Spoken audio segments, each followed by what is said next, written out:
Բարև ձեզ, Factor TV հյուրը Քառակուսի կրթական հիմնադրամի համահիմնադիր եւ տնօրեն Սմբատ Գոգյանն է, ողջույն պարոն Գոգյան։ Շնորհակալ եմ Factor TV գալու համար։ Այսօրվա մեր հանրային դիսկուրսներին որ նայենք, Հայաստանում շատ հաճախ ոչ թե փաստերի շուրջ զրույցներ են, բանավեճեր են, այլ ավելի շատ այսպես քարոզչական պատերազմներ, հա, այսինքն խնդիրը դրված էլ չի, ասենք օբյեկտիվ դատողությունների դաշտ գալ ինչ-որ փաստեր վերհանել, այլ ավելի շատ հանրությանը քարոզչության ենթարկելու թիմերի են բաժանված եւ քարոզում են ամեն մեկը իր նարատիվները, իսկ այն հանրությունը, որը կրթված է, այն մտահորիզոն ունի, ինտելեկտուալ է, կարողանում է զանազանել փաստը կարծիքից եւ այլն, ինքը այս քարոզչությանը կդիմակայեր։ Ինչ է կարծում, արդյոք կրթության բացի հետևանքով է, որ որոշակիորեն տեղ հասնում են ընդհանրապես քարոզչական պատերազմները իրենց գործը անում են հանրային գիտակցության վրա։ Ճիշտն ասած, այդքան էլ համաձայն չեմ գնահատականի հետ, որ եթե մեր կրթվածության մակարդակը մի քիչ այլ լիներ, ապա այդ քարոզչական պատերազմները չէր լինի, ասեմ ինչու։ Մարդը առօրյայում իր գործունեության մեջ աշխատում է շատ կասկածի տակ դնել այն ինչ որ տեսնում ու լսում է։ Մենք բազմաթիվ օրինակներ եւ սոցիալական ցանցերում տարբեր տեղեր կարող ենք տեսնել, որ օրինակ այս դեպքում մարդը սխալ պատասխան է զրուցել, բայց մեր առօրյա գործունեության մեջ մենք դրան չենք ֆիքսում։ Ժամանակ չունենք այդ պատճառով։ Ոչ թե չունենք, այլ անդադո չենք վերլուծելու, թե ինչ լսեցինք, ոնց լսեցինք։ Օրինակ հիպոթետիկ վերցնենք Գերմանիան, չէ, եթե այնտեղ թույլատրվեր, որպեսզի մեդիան տերորի ենթարկեր քաղաքացուն ինֆորմացիայի առումով, շատ հնարավոր է, որ գերմանացիներն էլ այդ երկբևեռ հասարակություն ձևավորվել ու սկսեին իրար ատել։ Պայմանական արևելյան եւ արևմտյան Գերմանիաների էր, չէ, բաժանվել, լավ օրինակ ստացվեց Գերմանիան, երբ որ բաժանումը կա քաղաքականապես։ Կա, բայց դա, ասենք, նույնիսկ որ իրանք հոլոկոստ են արել, կասկածի տակ դնել կամ դրա մասին ընդհանրապես խոսել չի կարելի։ Գերմանիայում, որտեղ օրենսդրորեն արգելել են, որտեղ վտանգավոր օրոքարկա չլինի։ Հասարակությունում ամեն դեպքում հասարակությանը պետք է ուղղորդել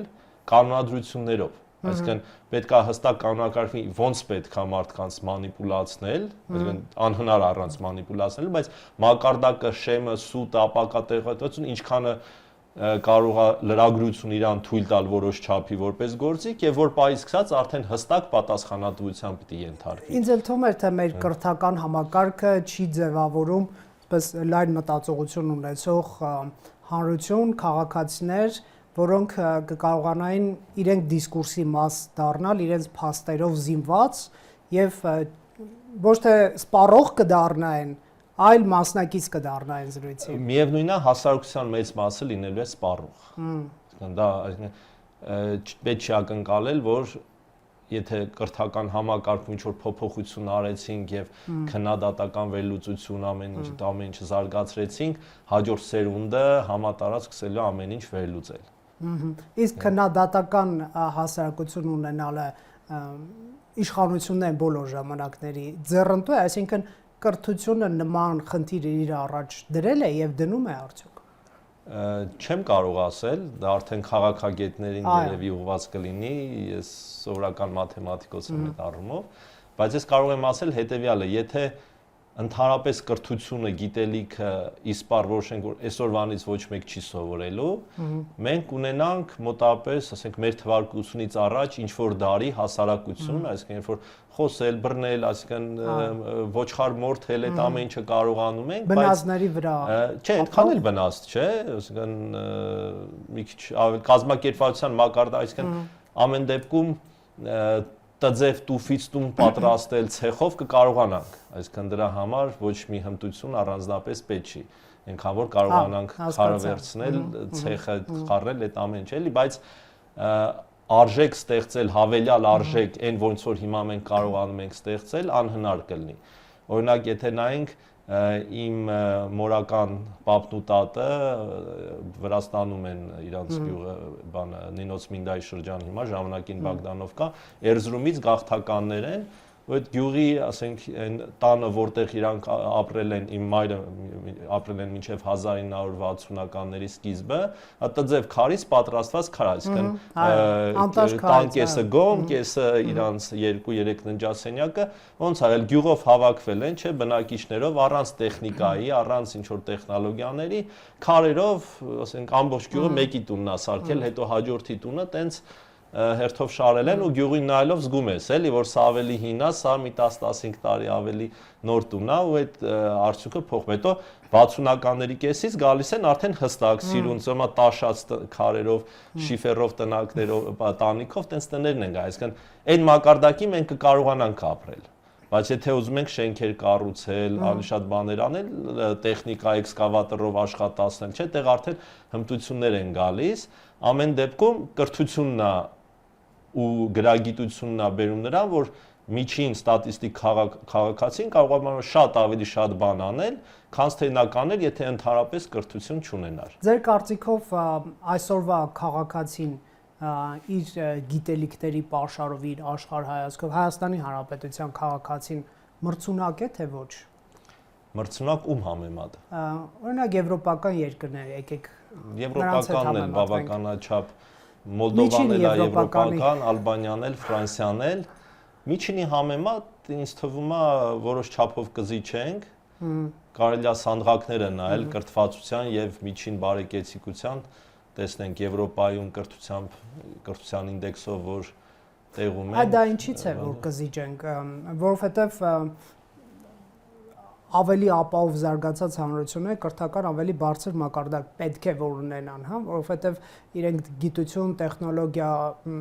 զարգացնում են ունենալով մտածական ավելի բարձր զարգացվածություն, իսկ այսպես ասենք երրորդ աշխարհի պետությունները ենթադրելի է ցածր մակարդակով կրթական մակարդակ ունեն։ Դա քաղաքական համակարգերից է գալիս, որ կրթությունը կամ գիտելիքը չի դրվում առաջին հորիզոնականում, որովհետև այդպիսի քաղաքացիները կասկածող են, քննադատաբար են մոտենում նույն կառավարության գործողություններին, իսկ Եվրոպայում այդ խնդիր չկա, քանի որ այնտեղ ժողովրդավարությունը միգուցե այսպես բռնի մեթոդներով կամ հանրություններին դեգրադացնելով իշխանություն պահելու խնդիրեր չունեն եւ այսպես ասենք կրթության զարգացման խնդիրը բավական բարձր դիրքերում է, ինչ եք մտածում։ Էլի մի քիչ ձեր հարցերը ավելի շատ կրթությունը ձեռնտու է ինչ որ խավերի իշխանությանը չէ դրան են վերաբերում չեմ կարող ասել, բայց այդ իմ սիրած խոսքերից է որ ինչու եգիպտական բուրգերը գտնվում են Եգիպտոսում այժմ, պատասխան որտեղ մեծ բրիտանացիները այնքան մեծ էր որ բրիտանացիները չէին կարող այն տեղափոխել Լոնդոն, էլի հիմա Եվրոպական քաղաքակրթությունը ասում են կրթված ավելի զարգացած, բայց այդ կրթվածության արդյունքում իրանք որքան քաղաքակրթություններ են, չէ, ոչնչացրել, այո, հայոց ցեղասպանություն եղել է, բայց դրանից առաջ էլ, չէ, ցեղասպանության տերմինը միգուցե այն ժամանակ չի եղել, բայց ինչքան քաղաքակրթություններ են վերածվել ու դա նրանց կրթվածության արդյունքում էր։ Այսինքն եթե եվրոպացիները այդքան չկրթվեին, նավերը, շոքեքարշերը այդքան իսպանացիները, ֆրանսիացիները, պորտուգալ չլիներ, չեն վերանա, չէ, քաղաքակրթությունները, այսինքն կրթված լինելը միարժեք չի, պետքա նաև լինի արժեք։ Այսինքն այդ կրթության տակ դու ինչ արժեք ես դնում, մի անգամի չինացու հետ էի զրուցում, շատ հայտնի չինացի մաթեմատիկոս, ասում էր մենք աշխարհը կնվազենք մեր մշակույթով։ Ոչ բռնի, մենք մեր մշակույթով, ոչ թե տնտեսապես, այլ մշակույթով, տնտեսությունը միջոց է, որպեսզի մենք մշակութային նվաճենք ամբողջ աշխարհը։ Ասենք իրանք տենց են, որ իրանք կրթությունը, գործունեությունը շատ բաներ դրա տակ ազդում են, գործում են, որպեսզի հասնեն իրանք նպատակին։ Պարոն Գոգյան, տեսեք, այսօր սոցցանցերը, արհեստական բանականությունը, ընդհանրապես համացանցը այնպիսի լայն հնարավորություններ է տալիս երիտասարդներին, չգիտեմ, ասենք YouTube-ներն ու TikTok-ներն ու Instagram-ները, հա, որ երբեմն կարող է թվալ, որ ելում է պետք գնալ 4-6 տարի կրթվել, ինչ որ ծանր գիտություններ սովորել, բավարար է ինչ որ մի հմտություն անել, ունենալ, որը պարտադիր չի, որ գիտության վրա հիմնված լինի, եւ դու կարող ես նվաճել լայն զանգվածների, չկորցնել 4-6 տարի եւ այսպես դառնալ շատ հայտնի եւ մեծ եկամուտներ ունեցող անց։ Այդպիսի մարդիկ երևում են ամեն դեպքում, հա, սոցցանցերում արհեստական բանականության օգտագործմամբ դուք չունեք մտավախություն, որ ասես գիտելիքը կերկրորդվի ինչ որ փուլից սկսած։ Ես ոնց որ գիտելիքի պահապանը չեմ, որ վախենամ այդ առումով, ասեմ իմ պատկերացումը մոտավոր։ Դե այս հարցը նաև, այո։ TikToker-ները շատանում են, չէ՞։ Բայց դրանցից քանիսն է շատ արագ թարգում TikTok-ում վիդեոներ սարքելուց։ Մեծամասնությունը հիմնականում թարգում է, որովհետև հայտնի դառնալու ճանապարհը շատ բարդ է, նրա մեջ արդեն կրթության շատ լուրջ բաղադրիչներ է պարունակում։ Պիտի կարողանաս հասարակական այդ ալիքի էներգիան զգալ, չէ՞, դրա համար արդեն դու պիտի ինֆորմացիա ունենաս ամեն ինչ ոնց է աշխատում ու եկեք մի քիչ շեղվենք ընդհանրապես ինչա գիտելիքը։ Օրինակ, ես կարող եմ բացել բժշկական ուղեցույցը, կարդամ մի քանի հիվանդություն ու ին վրա դրանց սիմպտոմները արհեստական ձևով զգալով ենթադրեմ, որ ես այդ հիվանդությունները ունեմ։ Այդպիսի հիանալի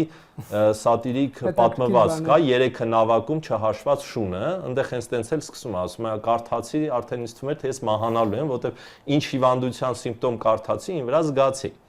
Հիմա դա չկրթված մարդու ինքն իրան դիագնոզ դնելն է։ Այսինքն, երբ որ այդ ամեն ինչը թվում է, չէ, բոլոր այդ հիվանդությունները իրարից շատ հեռու են, բայց եթե դու գիտելիք ու պատկերացում չունես, դրանք բոլորը իրար այնքան մոտիկ են թվում, չես կարողանում իրարից տարանջատել։ Դա համարենք ոնց որ սպիտակ լույսը, իր մեջ բոլոր գույները կան, բայց դու չես տեսնում դա։ Իսկ կրթված հմտություն ունեցող փորձառու բժիշկը ինքը ոնց որ այդ Նյուտոնի պրիզմա, որ կա լույսը ընկնում է, դուրս է գալիս, տարբեր նույնիսկ Pink Floyd-ի ալբոմներից մեկի cover-ն է դա, ինքը մտնում է տարանջում է։ Բժիշկը նենց է տեսնում արդեն։ Այսինքն քո սիմպտոմների միջոցով ինքը կարողանում է հասկանալ, թե բոլորը որ քո համար նույն սպիտակներ, այնտեղ իրանք իրարից հսկայական տարբերություն են իրանց մեջ պարունակում, որը դու չես տեսնում։ Կոպիտ ասած, հիմա եթե ես պարամետրական քառակուսային անհավասարում գրեմ, չէ, ասեմ խնդրում եմ սա լուծել, ոնց որ չեք կողմնորոշի, սա որ մեթոդով պիտի լուծվի։ Հա, ստանդարտ տեքստով դպրոցի անցած բան է, բայց եթե դա չեք հիշում դպրոցի անցածը, կխառնվեք ոնց անել։ Իսկ փորձառու մաթեմատիկոսը նայում է, ասում է, հա, սա սենց միանգամից դիսկրիմինանտը պիտի լինի բացասական, գրես պայմանական արեց, չասում եք, այս ոնց արեց։ Խնդիրը նույնն է, բայց դուք չեք կարողանում դասակարգել, իսկ ես կարողանում եմ դասակարգել։ Հերիք է ես ասեմ, հարգելի Ռոբերտ, սա քառակուսային հավասարումա, որը բացասական է, եթե դա արդեն ChatGPT-ին կհարցնեք, այդ դեպքում կասի դիսկրիմինանտը պիտի բացասական լինի, պայմանը կդնեք, կհաշվեք, չէ՞, կգտնեք։ Բայց եթե դուք չկարողանաք դասակարգել, թե այդտեղ ինչա, չեք կարողանա անել։ Հիմա առանց ֆունդամենտալ կրթության, առանց բազային գիտելիքների խորության, դուք չեք կարողանա դասակարգել ինչ-որ բան։ Հա, վիդեո ես էլ կսարքեմ, դուք էլ կսարքեք, կդնենք TikTok, իմը սկզբում երկուսինս էլ 100 կնայեն, հետո իմը կմնա 100-ից 150 կդառնա, ձերը 100-ից կդառնա 100,000։ Որտեղ պատճառը կարող է ինչ-որ առումով բախտը լինի, բայց նաև կլինի աշխատանքի նկատմամբ ձեր վերաբերմունքը, դերասանական հմտությունները, որը նույնպես պետք է սովորել, չէ, հազար ու մի ֆակտոր կա, ասենք արձագանքը, քննադատության նկատմամբ, այսինքն վիդեոյի նկատմամբ արձագանքներ են գրում, դուք դրանց հիման վրա հասկանում եք ինչ անել։ Լրահոսը նայում եք, հասկանում եք որտեղ կա սոցիալական խնդիր, դրան եք անդրադառնում ձեր TikTok-երով, դառնում եք ավելի տարածված։ Ես առանց կրթության, առանց սոցիումի երակը զգալու, այդ զարկերակի պուլսը զգալու չեմ կարողանա դա անել։ Ճիշտ ասած լավատեսական էր ձերս գնահատականը, ինչի համար շատ ուրախ եմ։ Իդեպ որպես մաթեմատիկոս դուք այսպես մտահոգություն չունեք, որ երեխաները կսկսեն ավելի շատ ChatGPT-ի հետ շփվել, նույն մաթեմատիկայի խնդիրները հասկանալու, լուծումներ գտնելու, պարզաբանումների համար, քան ձեզ հետ։ Թե դա մտահոգության առարկա չի։ Գիտեք ինչ, դա մտահոգության առարկա կլիներ, եթե հիմա ընդունենք, որ մեր դպրոցականներից բոլորը կարողանում են առանց ChatGPT-ի, այսինքն տանը գնում են տնայիններ անում են, սովորում են ու հանրակրթության նյութը գիտեն։ Ոչ մեկից հարմար գաղտնիք չի, որ ավարտական քննությունները համատարած օգնում են իրար, որ կարողանան այդ գնահատականները ստանալ, չէ։ Երեխաները, չգիտեմ, այլ տնօրենները տարբեր ձևեր կա, շատ չմանրամասն, տնօրենները չգիտեմ ամեն դեպքում։ Հիմա խնդիրը ինչու՞մն է, նենց չի որ հիմա կա ու ChatGPT հայտնվելով ամեն ինչ բացի թողի վիճակի կլինի։ Ընդհանրապես մարդկանց թվում էր, թե չսովորելու պատճառը ինֆորմացիայի անհասանելիությունն է, չէ։ Եկավ ինտերնետը, եկան բոլոր վիդեոները, եկան ամեն ինչ բացատրող նյութերը, բայց ինչ որ կրթվածության մակարդակը, հասարակության մակարդակով չաճեց։ Բոլորի մոտ ինֆորմացիան շատ շատացավ։ Հիմա էլ սկսեց հակազդեցություն այդ շատ ինֆորմացիայի, դա։ Դե այդքան էլ չի կարող սպառվել, այսինքն այդ սոցիալական ցանցերն էլ իրանց ալգորիթմներով բևեռացնում են, դու ընդհանրապես դա էլ կա, չէ, բանը չար ինֆորմացիան ավելի լավ է սպառվում, քան դրական պոզիտիվը, արդեն դա էլ իր հերթին տրաֆիկի համար սոցիալական ցանցերը, տատելության խոսքերը, բանը չարությունները, վատ լուրերը, որոնք էմոցիաներ են առաջացնում, սպառնալիքները, դաժան վերնագրերը, խոսքը հայկական լրահոսի մասին չի։ Ամբողջ աշխարհում այդ բանը կա, էլի տենդենսները։ Ուղղակի պետության կառավարություններն են կարգավորում, թե ինչն է թույլատրելի, ինչը այդքան թույլատրելի չի, էլի, այսինքն այդ կարգավորումները լինում են։ Բայց ոնց որ ամփոփելով, այնպես չի, որ առանց արհեստական բանականության օգնության կրթությունը գնում էր, հիմա ChatGPT-ն եկավ խանգարելու։ Իրան պետքա կարող է դիտարկել որպես հնարավորություն, որ եթե ուզում ես ու դու առաջ չունեիր հնարավորություն դա անելու, հիմա կարողանաս անել։ Ոնց որ YouTube-ում վիդեոները հայտնվեցին ամեն ինչի բացատրող, բայց օգտվողներ կան, բայց շատ չեն, այսինքն համատարած չի, բայց օգտվողի համար YouTube-ը լավ էր, չէ՞, եղավ այդ նյութը ու կարողանում են դրանից օգտվել։ Շատ լավ, այս կեղծիքի հարցին, հա, գիտության մեջ կամ, չգիտեմ, այսպես գիտելիքի աշխարհում կամ կրթության մեջ դուք հեղափոխությունից հետո այն պաշտոնյաներից եք, որ զբաղեցնելով բարձրագույն որակավորման կոմիտեի ղեկավարի պաշտոնը, այն ժամանակ ահազանգում եք այդ ոլորտում արտագրությունների մասին, հա, եւ ըստ էության պաշտոնից հեռացակ նաեւ ԿԳՄՍ-ի հետ ունենալով, այսպես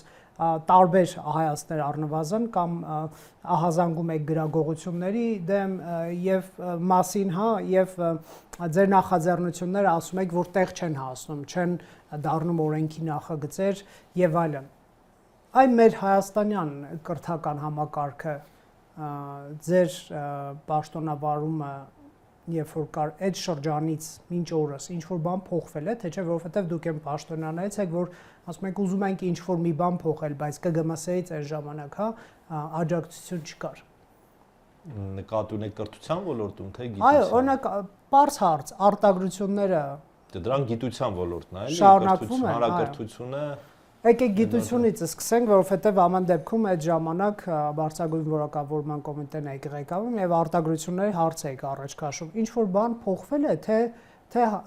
կեղծիքը նաեւ այդտեղ է շարունակվում, այսպես։ Կեղծ մասնագետներ ենք մենք ստեղծում ամեն օր։ Ճիշտն ասած չեմ հետևել, բնականաբար հասանելիություն էլ չկա այդքան հետևելու, բայց գիտեմ, որ աստիճանաշնորհման կանոնակարգերը, այն թվում նա, որը նշակել էինք, ուզում էինք բան, մինչև այս պահը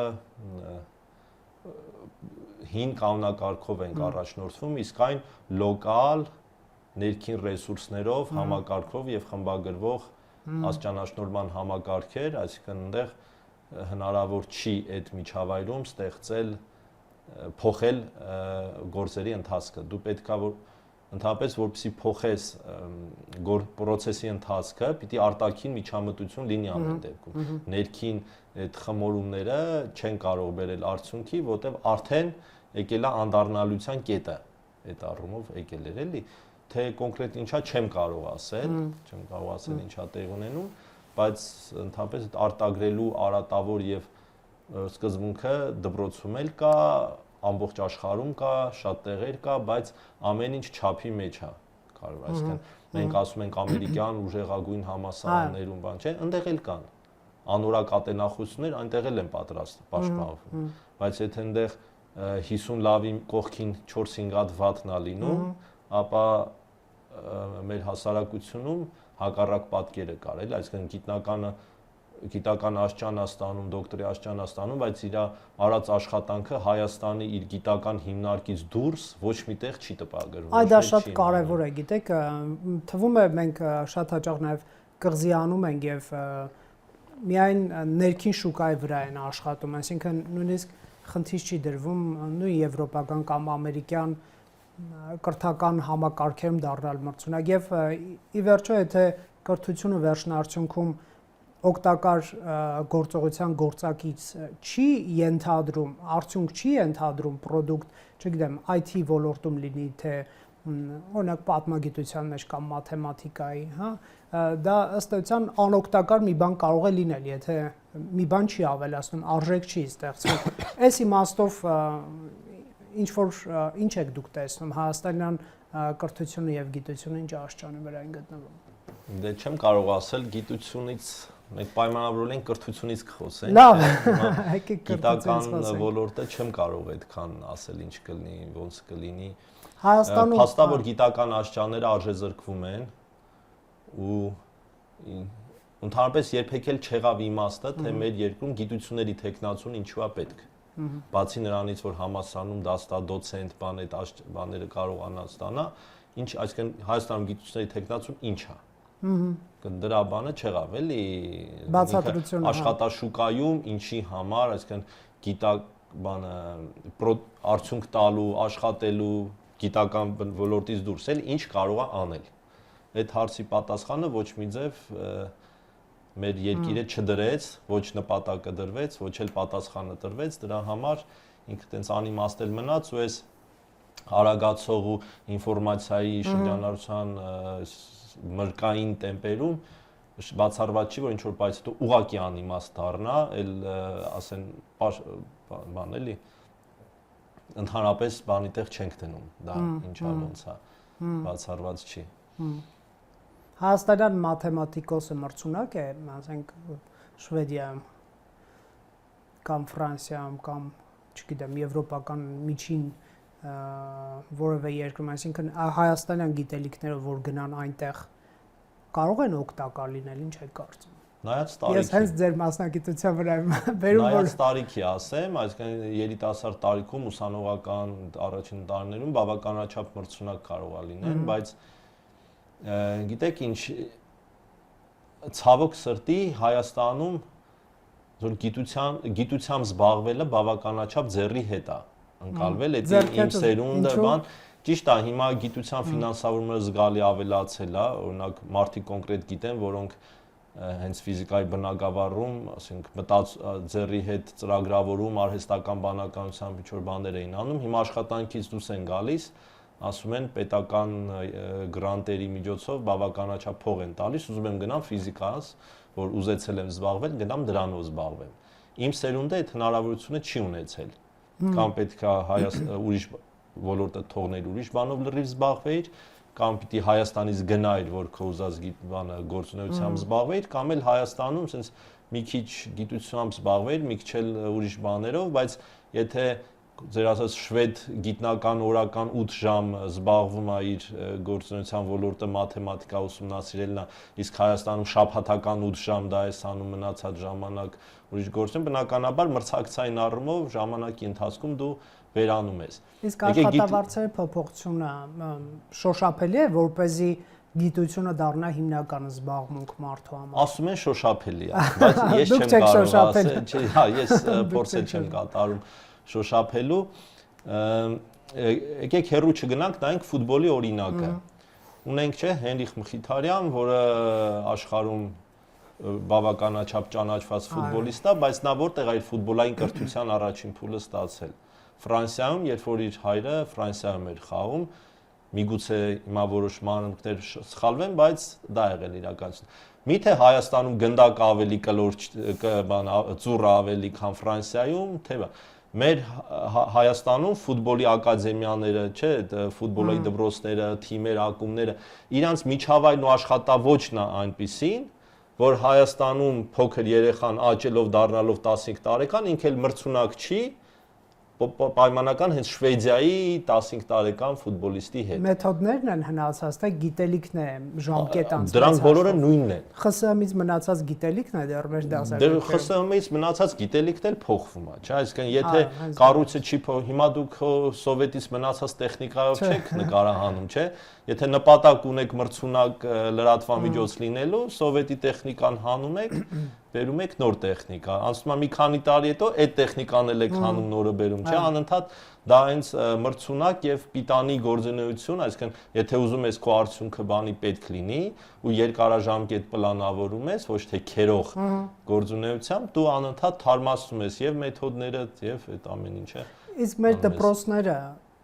եկեք դպրոցներին անդրադառնանք, ասենք ինֆորմատիկա, որ ժամանակին սովորում են, ամենաշատ բանը դա ոնց միացնել համակարգիչը, հա, ես այդպիսի բաներ եմ հիշում, այսինքն ոչ թե խնդիր լուծել դրանով, այլ ինչպես հարաբերվել այդ սարքի հետ։ Հիմա դա ծիծաղելի կրթության որակ կարող է լինել, որովհետև համակարգիչները հիմա ծառայում են լուրջ խնդիրներ լուծելու համար, այդ թվում երեխաների կողմից, եւ Հայաստանում հաջողված պրոյեկտներ իրականում կան, այսպես շատ անուններ չբացելով, ինչքանով է թարմացումը ինչքանով է տեղի ունենում, որ ենթադրենք օրինակ նույն Շվեդիայում Սկանդինավյան պետությունները շատ հաջողված օրինակ են իրականում, Ֆինլանդիայում կա այսպիսի մեթոդիկա, կա այսպիսի տեխնոլոգիաներ, օրինակ դասեր անցկացնելու, հա, կամ կրթությունը մարսելու, ընկալելու եւ այլն եւ այլն։ Դրանք ինչքանով են քաշվում մեր հասարակությունում, որովհետեւ երբ որ այդ Մերձավանի դեպքը տեղի ունեցավ, դրանից մի քանի օր հետո ինչ որ մի դպրոցում թմրանյութերի հետ կապված ինչ որ սկանդալ էր, դա շատ հուսահատեցնող էր իրականում։ Թվում էր թե մենք ուրիշ բանում ենք, գալակտիկայում ենք ապրում։ Դե Միացյալ Նահանգներում էլ տարին մի երկու անգամ դպրոց մտնում գնդակահարում են աչուձախ, չէ, այսինքն մեր մոտ էլ դա չկա, հանգստացրիք, շնորհակալություն։ Չէ, պեսիմիզմը այդ հարազատ երևույթները ավելի ծանր է ստանում, իհարկե շատ վատ երևույթներ էին, Մերձավանի դեպքում մեթոդների տհաճությունից ելնելով դեռ հարց է թե ինչ խնդիրներ էր այնտեղ, միգուցե այդքան էլ այդ բողոքի հիմքը չեղած տեղից չէր, էլի դրսևորումը շատ վատ էր, բայց պատճառներ միգուցե կային, բայց դա կողքի դնենք։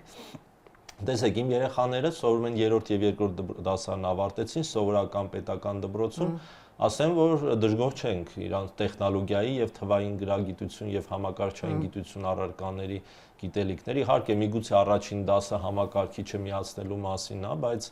այնտեղ գնալով զարգանում է ու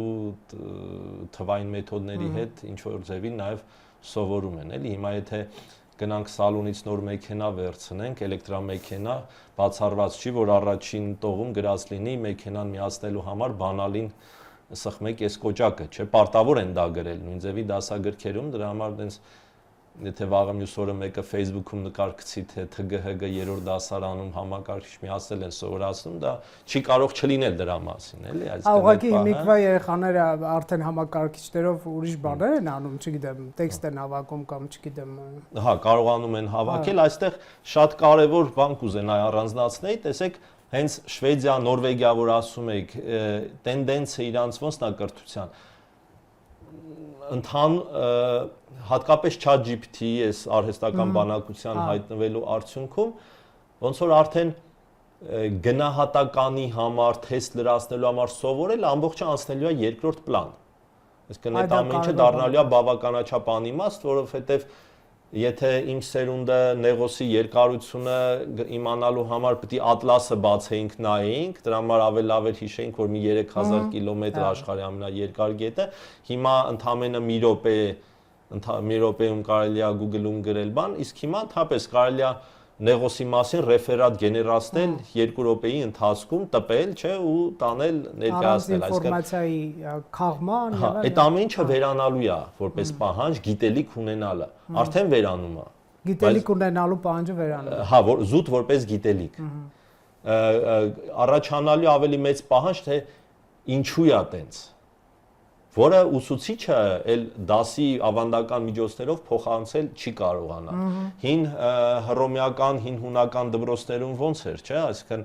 կային Պլատոնը, որը պլատոնական դպրոց կար, Պյութագորյան դպրոց կար, չէ՞, հավաքվում էին ու զրուցում էին։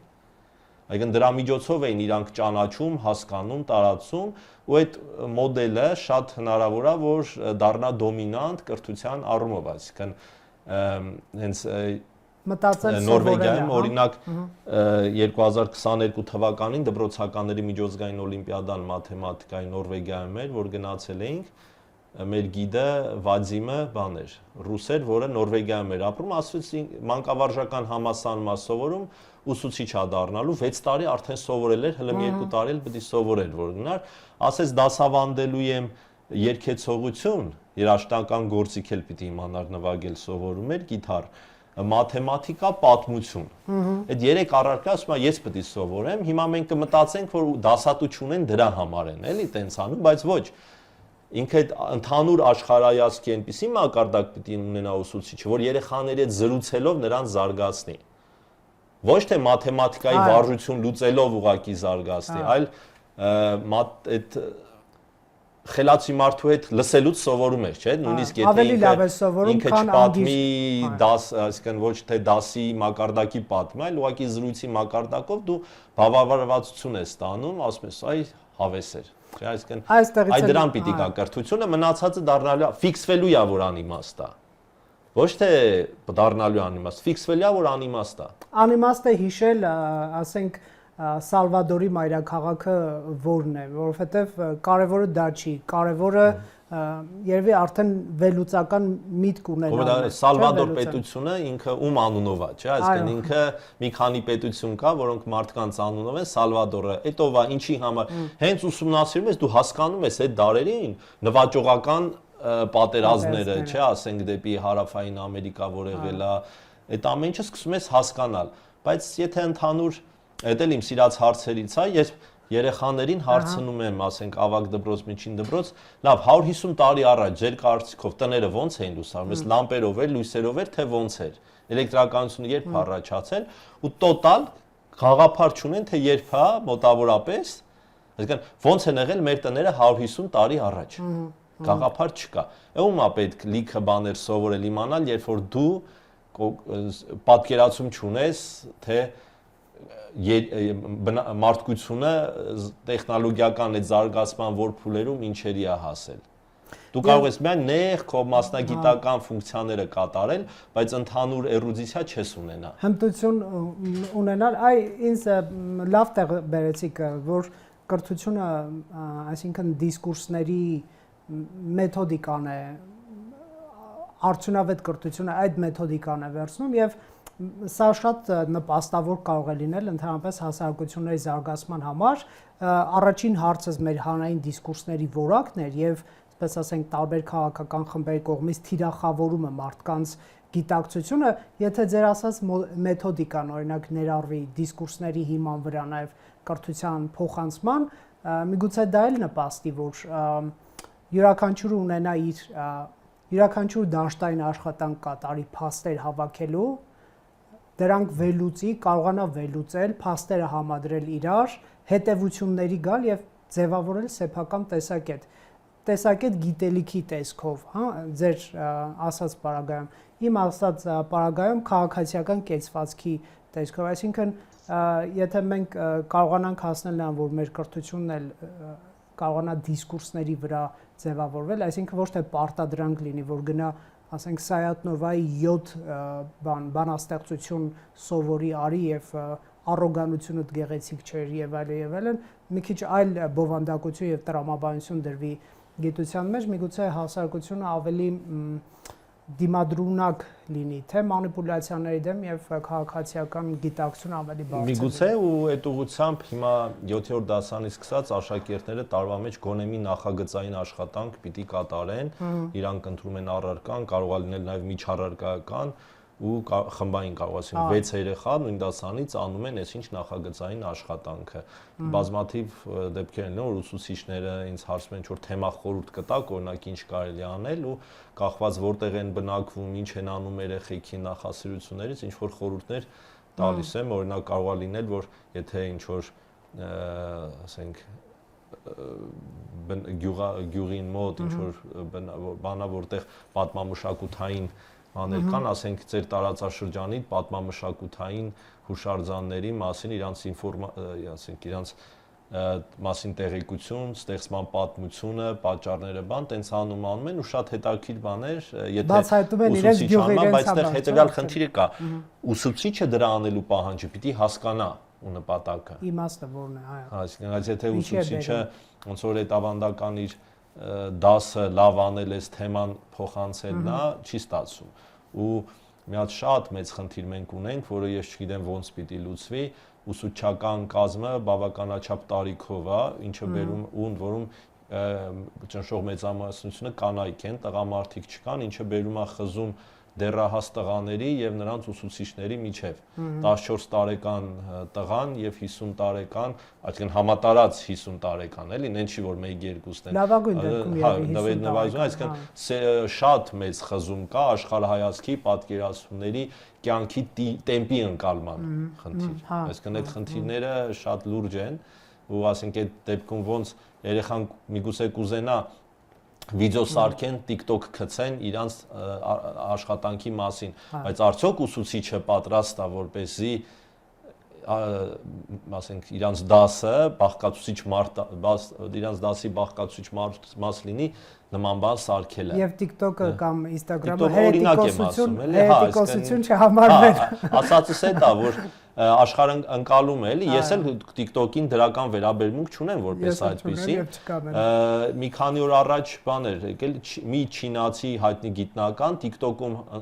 բաներ հաշիվ էր բացել ու տասնյակ միլիոնավոր հետևորդ էր մի օրվա մեջ ձեռք բերել, այսինքն մարդիկ ուզում էին նայեն այս մաթեմատիկ գիտնականը ինչ է ասելու։ Եվ Հայաստանում ովքեր են ամենահայտնի տիկտոկերները, այսինքն այդ բովանդակությունն էլ Չինաստանը շատ ուժեղ ասում են ֆիլտրում է բովանդակություն, թե ինչ ցույց տա ու ինչ ցույց չտա հասանելիությունը։ Այսինքն այդ ալգորիթմներն էլ են էլի վերահսկում։ Երևի կարևոր կլինի նաև գիտելիքի հանրայնացման խնդիր լուծել, այսինքն զանգվածայնացման գիտելիքը դարձնել զանգվածային սպառման առարկա, կարող է մի քիչ անտրամաբանական ինչ-որ բան եմ ասում, բայց մենք սովոր ենք գնալ առավոտ ժամը 8:30 կամ 9-ին համալսարան կամ դպրոց, նստել, քնել, հորանջել,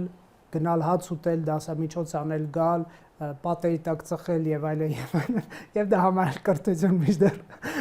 միգուցե չարժի տնից դուրս գալ եւ համակարգչի առաջ կրթություն ստանալ, այսինքն կարևորը ձևը եւ միջոցը չի, կարևորը վերջն արդյունքն է, կգանք դրան, ինչ եք կարծում։ Այդ առումով ես պեսիմիստ չեմ։ Տեսեք, ինչ էլ ուզում եք ասեք, հիմիկվա 11-12 տարեկան երեխան ավելի շատ բան գիտի գիտելիքի առումով, քան թե ես ու դուք ունեցել ենք դպրոցն ավարտելուց։ Որտեւ իրանք ամեն օր ինֆորմացիա են ստանում։ Ուրիշ բան, որ իրանք ստացած ինֆորմացիան, ինչ որ մենք ենք ստացել, ու մեր սրտով չի, որ նրանք այդ ինֆորմացիան են ստացել։ Այսինքն եկեք ինֆորմացիան մեկա ստանալու են ու շատ ավելի շատ։ Իսկ ինֆորմացիան նույն գիտելիքն է։ Այսինքն գիտելիք իրանք մեկա շատ ավելի շատ ունեն, քան թե, այսինքն մեր մոտ ոնց է, մինչև երկրի կլոր լինելու դասը չգար, չէինք իմանա, չէ՞ որ երկրագնդը կլոր էր։ Իսկ հիմա ցանկացած երեխա ոնց էլ լինի National Geographic-ից կամ ինչ-որ բանից ինչ-որ վիդեո տեսնում է, չէ՞, երկրագնդի բանի մասին, ոնց էլ չլինի նվեր է ստանում, որտեղ երկիր մոլորակն է, դպրոցում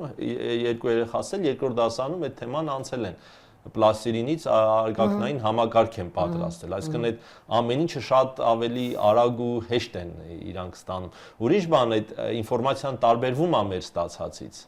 բայց արդյոք մեր ստացածը պիտանի էր, այդ հարցը տալիս է։ Չէ, այն ժամանակ մեր ստացած ինֆորմացիան որպես մեր կյանքում պիտանի դեր էր տանում։ Եւ ինչպես ենք մենք օգտագործում։ Հա, օգգն, բարձր, այսինքն բաներ, չէ, ինֆորմացիա էր ստանում էինք, հետո մոռանում էինք այդ ինֆորմացիան։ Քիմիայից ինչ եք հիշում։ Ոչ մի բան, անկեղծ։ Ես կալցիում CO3-ը հիշում եմ, կավիճն է, բայց շատ քիչ բան եմ հիշում։ Քիմիայի ուսուցիչները։ Շատ բաներ վերանում է, էլի։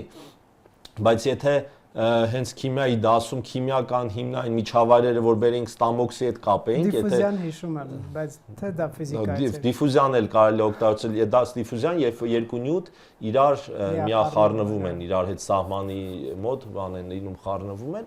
կարելի է դա էլ ուսումնասիրել, այսինքն նյութերը, նյութային հասանելիությունն է, չէ, մեծացել։ Հիմա ցանկացած նյութ ուզենաս փորձ անել, նյութը կա։ Այո, կա, այո։ Կգնաս ամեն ինչը կճարես, էլի, բայց մեր ժամանակ տենց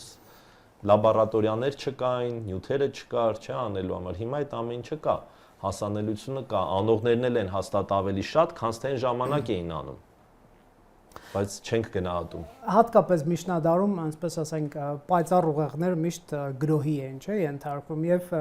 կապ չունի, որ ժամանակները փոխվում են, նոր ժամանակներ են գալիս, գիտությունը, տեխնոլոգիաները ավելի հասանելի են դառնում։ Քո համակարգչի առաջ դու կարող ես սովորել տեղեկատվական տեխնոլոգիաների, որևէ լեզու, ծրագրավորման որևէ լեզու եւ սկսել դրանով գումար աշխատել, հեչ պարտադիր չի գնաս, ինչ որ քննություններ տաս եւ այլ, այսինքն շատ մոտ է դառնում նաեւ գիտություն, բայց ինչու ես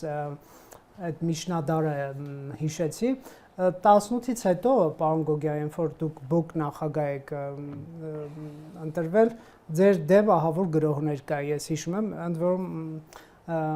օգտագործում են ձեր լուսանկարները եւ այսպես թիրախավորում են ձեզ, հա։ Եվ դուք շատ տարբերվող մարդ եք եւ այն ժամանակ նաեւ չեմ պատկերացնում, որ այս ազատամիտ կեցվածքով մարդը կարող է ինչ-որ բան ղեկավարել, հա, կոմիտե ղեկավարել։ Մենք մեծ փորերով պապիկների ենք սովոր, որ նման լուրջ հիմնարկները եւ եկել էր Սմբատ Գոգյանը ստրեսի ենթարկեց մեր հասարակությանը եւ այս ինչ եմ ասում, մեր հանրությունը կրթությունը ի վերջո նաեւ աշխարհայացք չէ պետք է լինի, այսինքն լայն մտահորիզոն եւ մեզնից տարբերվող մարդկանց մենք սկսենք ընկալել որպես նորմալություն, այսինքն յուրաքանչյուրը ներփակված է իր աշխարհում, իր, այսպես ասենք, կարծրատիպերով, պաշտոնյա է օրինակ մասին իր կաղապարներով եւ դրանից դուրս ինչ որ բան է տեսնում, շոկ է ենթարկվում։ Կարող ես դու կյանքում Հայաստանից դուրս եկած չլինես, գնաս, ասենք, նույն եվրոպական որևէ երկիր, ինչ որ երևույթ տեսնես, շոկահարվես, հա, այսինքն որոշակի նաև բան է, այսպես տեսողությունը փակվելու խնդիր էլ կա, էլի։ Այս իմաստով դուք եկեք այս հարցով նաև ամփոփենք, այդ ոնց անել, որ սա մի քիչ այլ ոլորտի հարց է, բայց կուզեմ հատկապես դուք պատասխանեք հանրությունը այդքան ծանր չտանի իրենից տարբերվող մարդկանց, բայց նաև գաղափարները, հա, ասենք, չգիտեմ, գաղափարներ, օրինակ, եթե այսօր Արևմտյան Հայաստանի ազատագրումը դու անիրական ինչ-որ ցնդաբանություն ես անում, դու թուրքամետի հաստատ պիտակ կստանաս, 1,000,000% էլի, կամ, չգիտեմ, ասենք, եթե ասես, որ Ռուսաստանն է հարձակվել Ուկրաինա վրա, դու ուրեմն սորոսական ես, հա, այսինքն, սենց պիտակավորումներ կան, որ անընդհատ դրանք դիսկուրսներ են փակում, ջարդում են եւ ընդհանրապես այլընտրանքային խոսքը, այլընտրանքային կերպարները կարող են մի կողմ մղվել, այսպես ասենք, հա, դուք ինչ կարող եք ասել, այստեղ ոնց առաջ գնալ էս իմաստով, ասենք փողոցում մի կապույտ մազերով աղջիկ կարող է ինքը ծաղրանքի ենթարկվել, որովհետեւ ինքը տարբեր է, շատերի նման չի։ Տեսեք, դե մեդիան է բերում նրան, որ ռուսամետ, թրքամետ, սորոսական, չէ, պիտակավորումները մեդիայի միջոցով է տրվում, բայց ես խնդիրը տեսնում եմ ոչ թե որ պիտակավորման մեջ, հա, որ այդ պիտակավորումը շատ հեշտ փոխվում է։ Ինչ է դա բանը, չէ, մեր մոտ օրակարգը կարող է մի օր, այսինքն այնքան կեղծ բարեպաշտություն կա մեր մեջ, հասարակության մեջ, այնքան տաբուներ է դրված, որ այդ տաբուները ընկալելի չեն, բայց բոլորը լռում են։ Խորհրդային միության ժամանակ էլ է, չէ, նույն ձև եղել, այսինքն սեքս չի եղել, չէ, սովետի ժամանակ, դա սենց ամենամեծ գլխավոր բանն ա եղել, բայց ընտրություն, թվացել է թե միշտ ընտրություն կա, բայց ընտրության բացակայություն ա եղել, բոլորը հասկացել որ ամեն ինչ շատ բաներ ֆիկտիվ է, բայց տենց էլ կապրենք ու տենց իներցիայով էլ շատ բան շարունակվում է, բայց որ նայեք երկարաժամկետ ինչքան բան է փոխվում։ Այսինքն շատ բաներ փոխվել է, կառավարման ձևից բացի երևի սովետական ոչ մի բան չի մնացել, էլի, այսինքն բացի մտածողությունը երևի շատ է։ Մտածողությունն էլ է շատ փոխվել։ Ինչն է մնացել դպրոցում սխալ չլինելու այդ վախը։ Այո, ճիշտ եք։ Այսինքն իմ գլխավոր մանկավարժական ձեռքբերումն է նա, որ երեխաները իմ հետ աշխատելուց ինձնելու իրանք չեն վախենում միտք ասել, որը հստակ սխալ կլինի։ Ասում են մի հատ հիմարություն ասեմ, ու գիտենք, որ այդ հիմարությունը վերջում ամենահետաքրքիր զրույցն է բերելու։ Որտեւ երբ որ դու ոչ մեկ պիտի չսխալվի, այսինքն մենք բոլորս ի վերջո սխալ մտքեր ենք, չէ՞ ունենում։ Եթե զրույցի մեջ ես չբացատրեմ, թե այս մարդու միտքը ինչու էր սխալ, մենք ոնց սրանից հետո երաշխավոր ենք, որ մյուս մարդիկ այդ սխալը չեն կրկնի։ Եթե միշտ մենք խոսենք, որ ճիշտը սա է, ու չասենք, որ օրինակ դու ոնց ես կարծում, ասենք սխալա, այս սրա պատճառը, ոչ թե ամոթ նստի սխալ ասեցի, որ դրանից հետո էլ չուզենաս երբեք սխալի մասին ասել, այլ դու ուզենաս հասկանալ լավ այս միտքը ինչու է սխալ։ Դու չվախենաս սխալ բան ասել, ոչ թե հպարտանաս սխալ բան ասելուց, դրանք տարբեր բաներ են։ Այդ հոկեբանի անեկդոտը գիտեք, որ մի քանի մարդկանց գիշերամիզություն անենում, տարբեր մասնագետների մոտ գնում է, ոչ մեկ չի օգնում, վերջը հոկեբանի մոտ ա որ գնում, ասում են օգնեց, ասում է հա օգնեց, ասում էլ չես անում, ասում անում եմ, բայց արդեն հպարտանում եմ, էլի, այսինքն պետք չի հպարտանալ սխալվելուց, բայց սովորելու ընթացքում սխալը պետք է սխալից չվախենալ, միշտ սխալը քննարկել, որտեվ որ ճիշտը մի հատ է, սխալները շատ են, ու որpիսի մենք կարողանանք այդ մեկ ճիշտը, ընդ որում ճիշտը մեկ հաճախակի միակն էլ չի ճիշտը, այսինքն երբ որ գալիս ենք սոցիալական հարցում, լիքը տարբեր մոտեցումներ կարող է լինել նույն հարցին, չէ, բայց եթե քո կարծիքը չի համընկնում ընդհանուր ինչ որ դիտանկյունի հետ, ուսուցչի ասացի հետ, չէ, եթե դու չես կարողանում քո հարցը բարձրաձայնել, դու իր հետ համաձայն չլինելով արդեն իրան երբեք չես հարցնում ու նա արժեզրկվում է իր խոսքը քո համար։ Ու դա նաև բերվում է մեր այդ մտածելակերպ, դու լիքը բաներ չընդունելով արդեն մոռանում ես, որ չես ընդունում ու տենց իներցիայով գնում ես ու տենց արժեքները խեղաթյուրվում են։ Անտարբեր ես դառնում նաև։ Շնորհակալ եմ զրույցի համար, ինձ թվում է շատ հետաքրքիր զրույց։ Ես եմ շնորհակալ, հետաքրքիր էր։ Factor TV-ում հյուրընկալել ենք Սմբատ Գոգյանին։